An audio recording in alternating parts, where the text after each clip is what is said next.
What's up everyone, my name is Mike, and welcome to another GameCast Rewind. Today I'll be taking a look at Halo 4 from the Master Chief Collection on Xbox One. Enjoy. You developed the Spartans to crush human rebellion, not to fight the Covenant.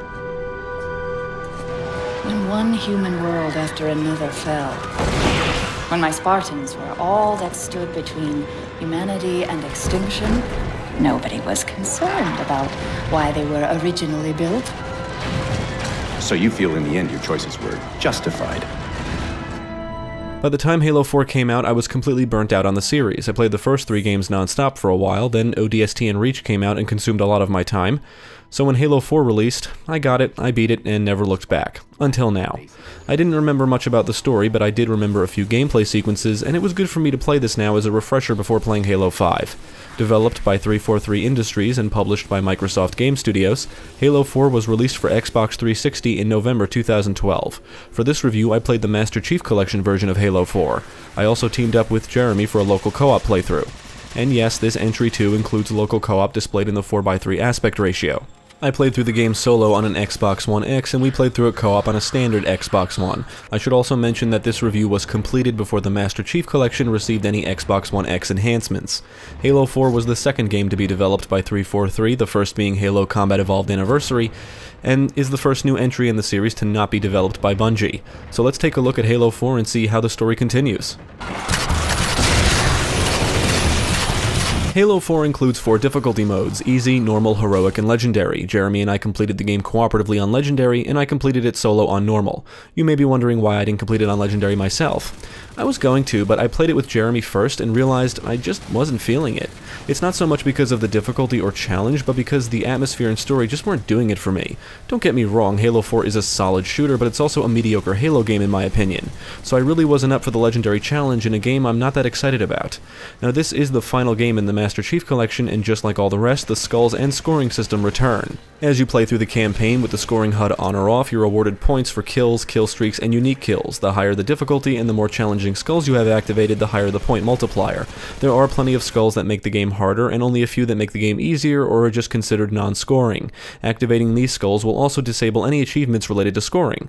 There are terminals you can find scattered throughout the environments that provide backstory and lore. When you activate one, it does take you out of the game and into the Halo channel if you have it installed.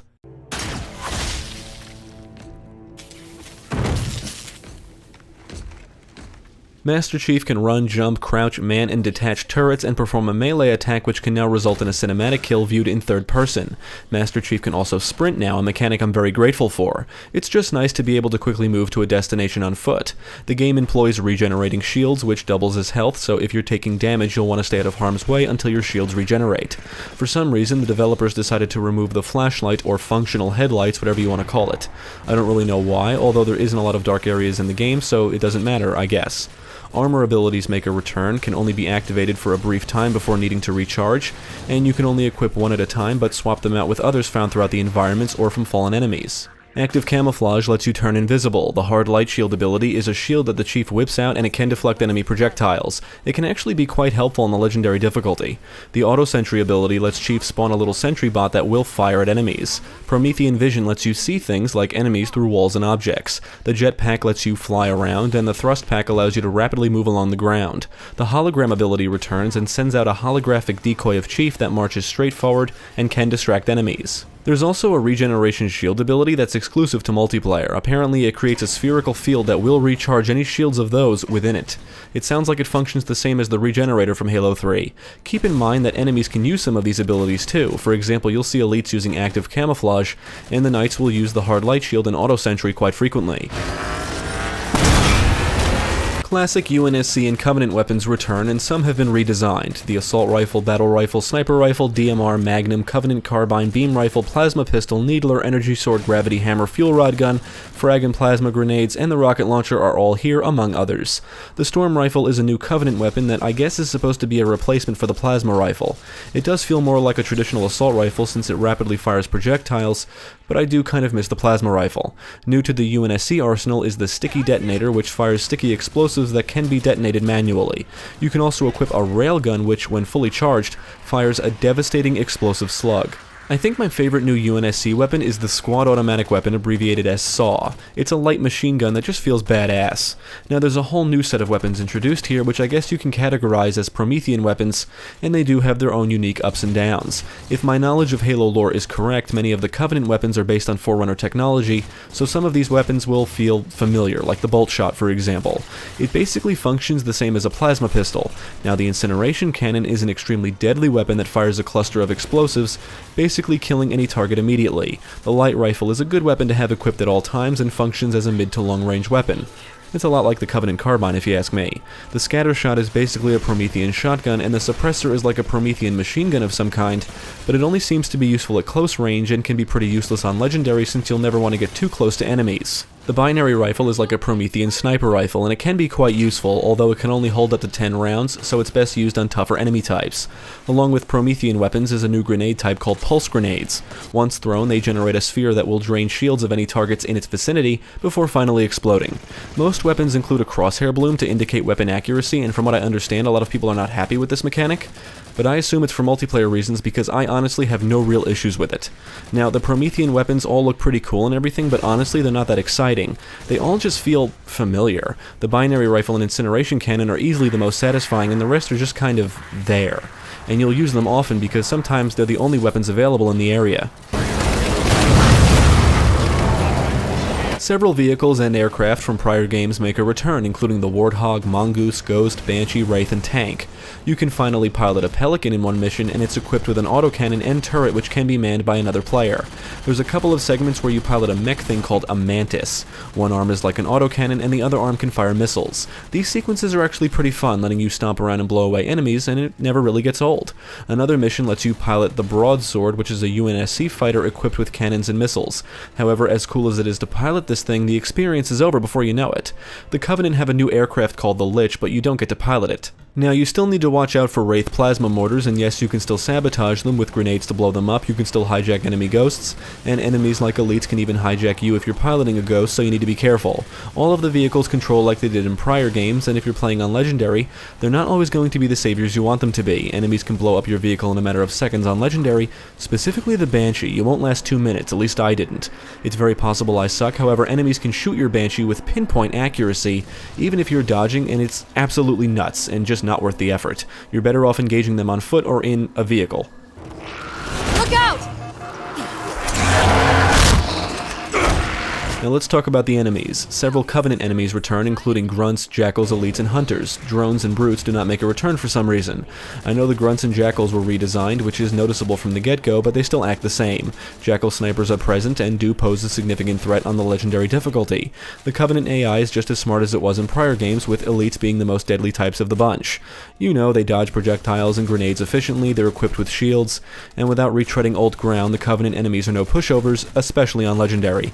If you've watched our previous reviews, I've covered the Covenant enemy AI in great detail, and there's really nothing new here. However, Halo 4 introduces a new enemy faction known as Prometheans, and honestly, they're just annoying. You've got Promethean Knights, Crawlers, and Watchers. Knights and Crawlers have their own variations. Promethean Knights are the largest of the bunch, kind of humanoid in appearance, and can wield most of the Promethean weapons. They are equipped with a shield, and they can teleport around areas, which really becomes irritating actually.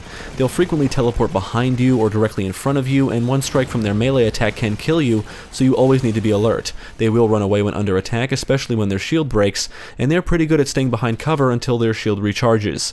Knights can also deploy Watchers, which are these flying sentinels that can, quite frankly, really start to get under your skin the further you progress. They can resurrect knights, deploy beam turrets, and even return your grenades. I found that making Watchers primary targets to be the best course of action, unless of course I was up against a knight with an incineration cannon.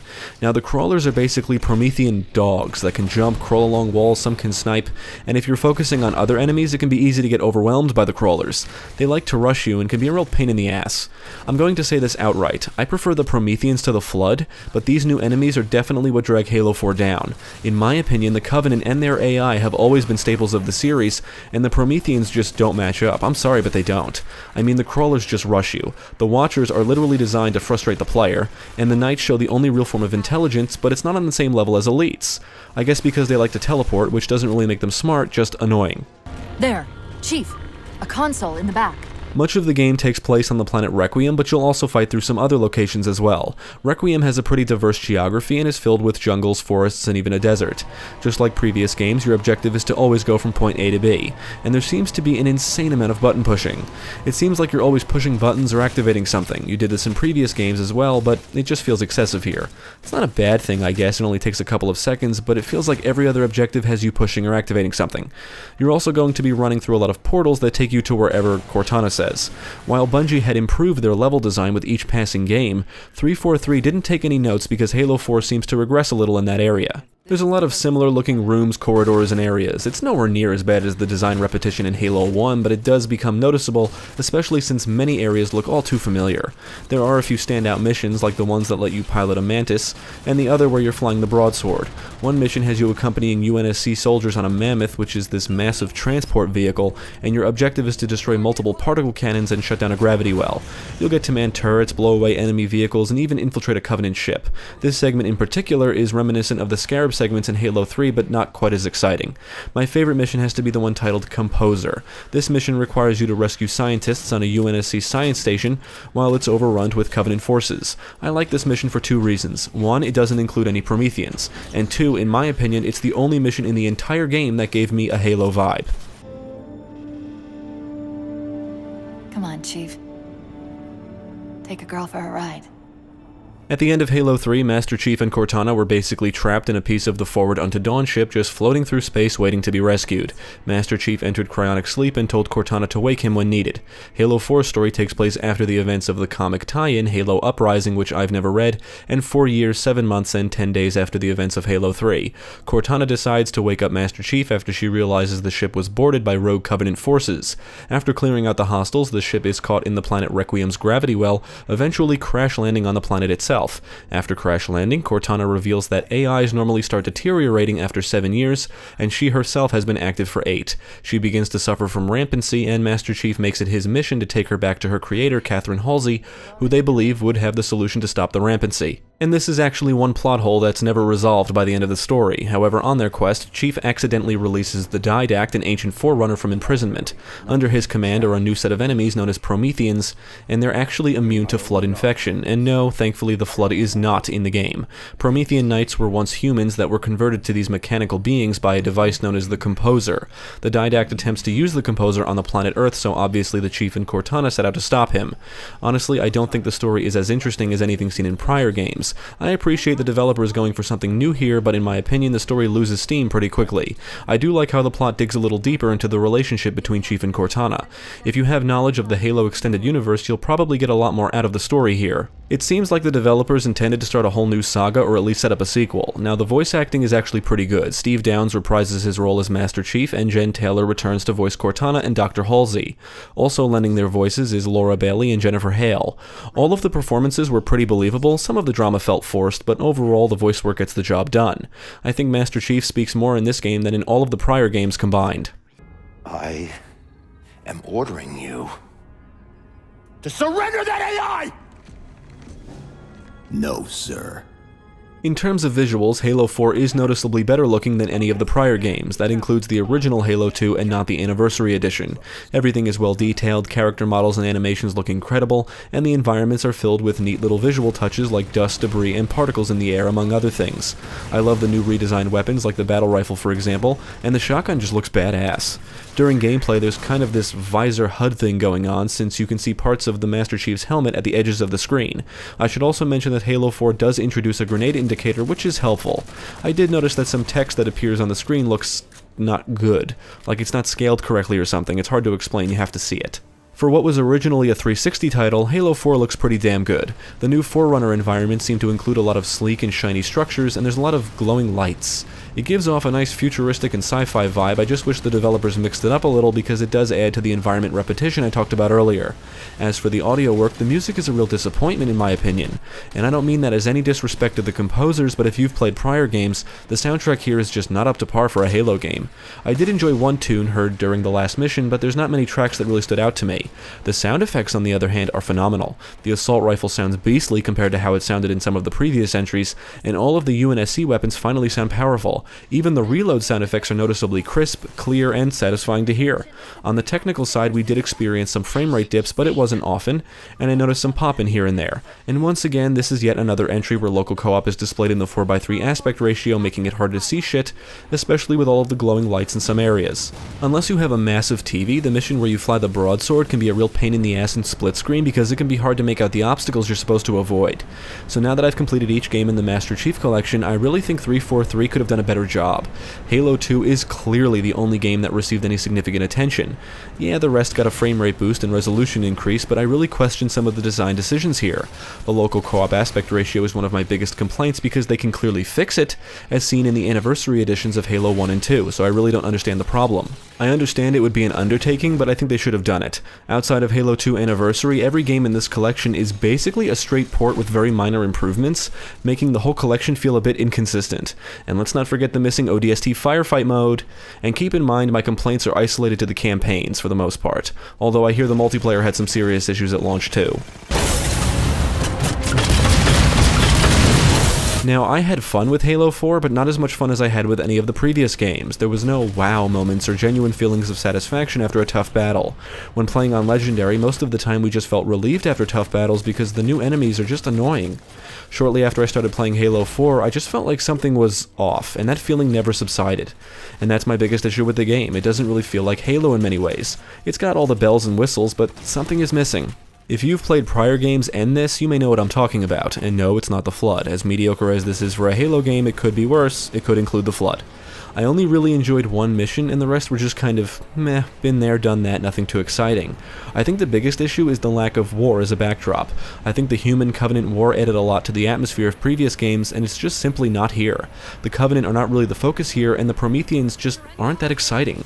I think I enjoyed the second half of the game more than the first, but there are a few sequences in the first half that include the Covenant and Prometheans battling it out, which is cool, and reminds me of the faction battles in the first two games.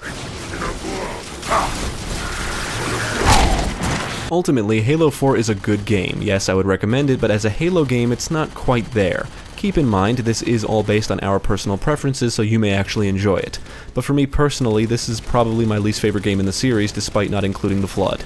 I think the plot caters more to Halo fans than anyone else, the Promethean enemies just don't cut it, and the new weapons look cool but feel familiar. The audio-visual presentation, minus the music, is definitely a huge improvement compared to previous games, and I would say that the Master Chief Collection iteration of Halo 4 is the definitive version of the campaign, despite some design choices when talking about the collection as a whole. I appreciate the developers' attempt at digging deeper into Halo lore and bringing the Forerunners to the stage, but something just doesn't feel right. The tone, the atmosphere, all of it just feels off. With all of that said, Halo 4 is a solid game, and unless you're a fan of the series, a pretty forgettable Halo experience. Thanks for tuning in. I hope this video proved helpful. Stick with GameCast for more quality content, including the latest gaming news, podcasts, let's plays, and even more reviews. Be sure to check out my channel, Gaming Pastime, for new game reviews released every week. My name is Mike, and I thank you for watching. The mantle of responsibility for all things belongs to Forerunners alone. Think of my axe as you will, but do not doubt the reality. The reclamation has already begun, and we are hopeless to stop it.